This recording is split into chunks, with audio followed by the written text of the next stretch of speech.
así. Nó răng của bác kilon ta balon cái này đi hàng sita kilon chứ này thế đặc đôi tí gọi lắm nghe nè em sao là cái chuyện gì suy nghĩ là Jetty rapper it's Jetty rapper hey it's Jetty rapper this is my love story break up đang nói là nghe nào chi vậy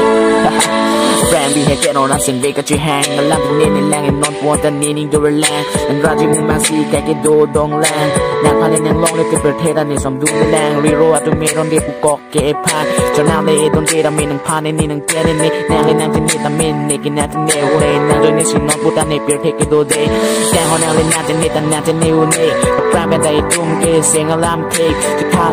านเทแล้วกันนางสิจะจอกเจนเนี่ยพานางไปจอกเจ็บปากกานางพูนางนี่นางพานางโดนนี่สิเนี่ยก็โดso birthday นางเลยเอาไว้แต่รถติดกับซองสิโดจิเน่เอ้ยนางจอยนี่สิที่ก็บอกในลาว so birthday น้องแกนางเอาไว้ติดกับซองสิโดจิเน่น้องมุนลงทำมินางพันสิเทคลงในเก่งนางมุนลงจ้าจอกเชดแดนoh yeah enjoy เอ้ยแปลงเป็นคนหน้าตัวเจนนี่แรงนางมุนแรงนางรันที่สิโดดงแรงและนี่เสียงเรียลลงอ่านเจนนี่แรงไปวันนี้แรงนางรันจิมุนแรงและนี่ก็ไปสิก็เวชนะ